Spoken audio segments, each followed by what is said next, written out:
Olá, meus amores, sejam bem-vindos ao nosso canal. Eu me chamo Vivian Bonicelli, sou cientista, terapeuta, reprogramadora, sou a criadora mundial do conceito de inteligência energética e a fundadora do nosso amado Instituto de Inteligência Energética Vivian Bonicelli, aonde sim formamos pessoas empoderadas e profissionais de altíssima tecnologia de inteligência. Hoje é papo sério, amores. Medo, vamos falar sobre medo? Medo. As pessoas me pedem muito para falar sobre esse vilão. Às vezes o medo é um vilão, às vezes o medo é um herói. O medo ele tem uma bifurcação energética muito interessante e raríssima. Talvez seja a única frequência que tem essa bifurcação vibracional energética e que promove diferentes resultados. Vamos entender. Então, medo tem dois lados. Primeiro lado do medo, eu sempre digo que o medo, ele é a mola do fim do túnel, porque túnel não tem fim, túnel tem mola. Se você partir do pressuposto de que o medo te impulsiona ao próximo passo, que a cura dele, a antítese dele é a coragem, você entende que o medo tem um papel de iniciar um processo de cura daquilo que você deseja alcançar ou daquilo que você deseja melhorar em você. Então, o medo muitas vezes funciona como um pontapé inicial. Sabe, um chacoalho para você acordar e dizer assim, eu não quero mais essa realidade para mim. Porque o medo, na verdade, é uma criação mental. O medo é uma convenção, é uma mente coletiva, sim, é um dos sentimentos predominantes da humanidade. Só que é algo que você adota para você sem sequer parar para pensar se aquilo ali é realidade ou criação sua. Algumas vezes você adota medos de terceiros, medos familiares, genéticos, energéticos, vibracionais. Energia vibracional está aí o tempo inteiro e tem imã. Então você se contamina com os medos alheios. E você acata e aceita esses medos como realidades. E eles bloqueiam a sua vida porque te engessam e, além disso, bloqueiam a expansão da sua consciência. Quando você tem medo, você não expande a consciência.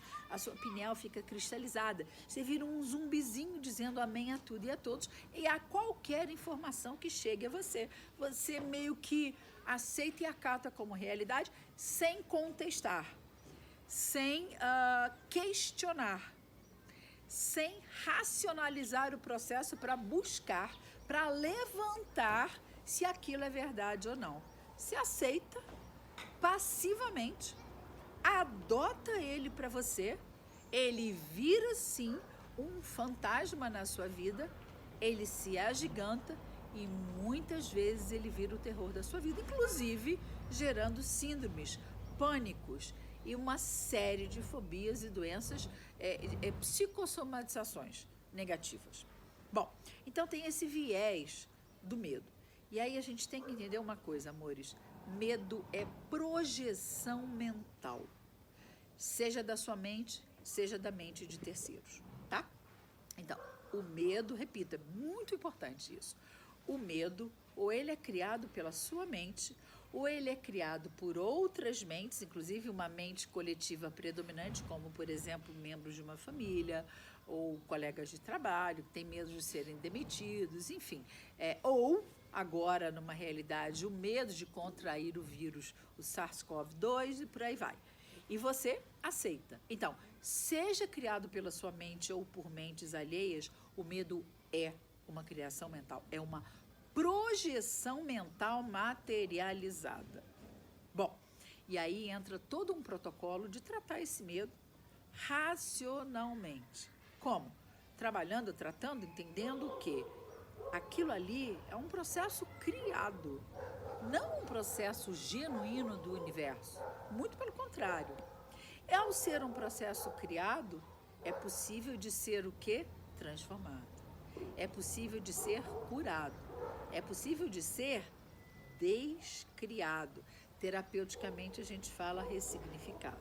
Nós temos, por exemplo, no Instituto, terapeutas e técnicas incríveis para trabalhar a ressignificação de medo.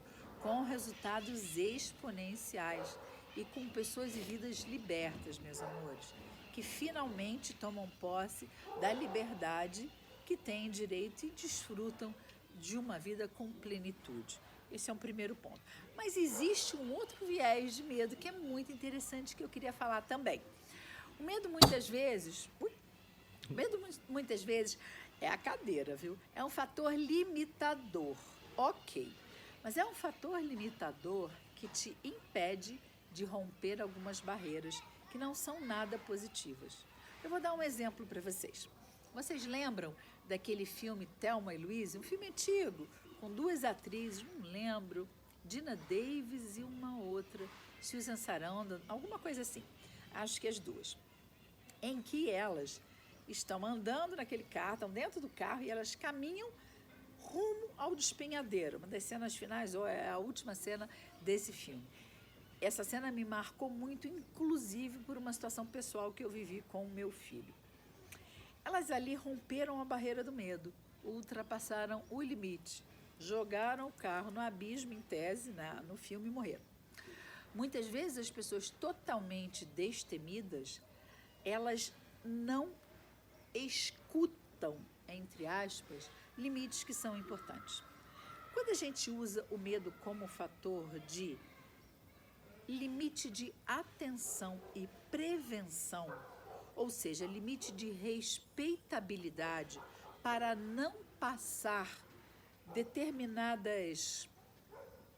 A palavra é para não burlar determinados limites de proteção. Aí ele é um medo saudável, porque ele se transforma, sabe no quê? Em respeito. Quando o medo se transforma em respeito, ele tem um valor incomensurável. Ele evita um monte de coisas negativas e ruins. Então, medo é algo que a gente precisa entender como. Quando ele é um fator limitador, eu vou banir ele da minha vida se ele me limita, impedindo que eu desfrute do melhor da vida. Mas se ele é um fator de respeito, eu vou interpretar, analisar racionalmente se vale a pena adotá-lo, e se ele for um fator que me leva a uma energia de bom senso, eu vou adotar. Então, medo é um tema muito particular, é um tema sério que precisa ser tratado e trabalhado diariamente, e que é preciso que a gente tenha um olhar atento a ele, para que a gente use-o a nosso favor. A ideia desse vídeo é esclarecer esse vilão, essas diferentes facetas dele e orientar sobre como é que a gente age. Seja numa fase muito negativa dele, seja numa face que ele pode ser, sim, um sinal de proteção e de prevenção. Ok, meus amores? Então, um beijo de amor, nesse caso sem medo nenhum e com toda a liberdade do mundo para vocês, e até o nosso próximo vídeo.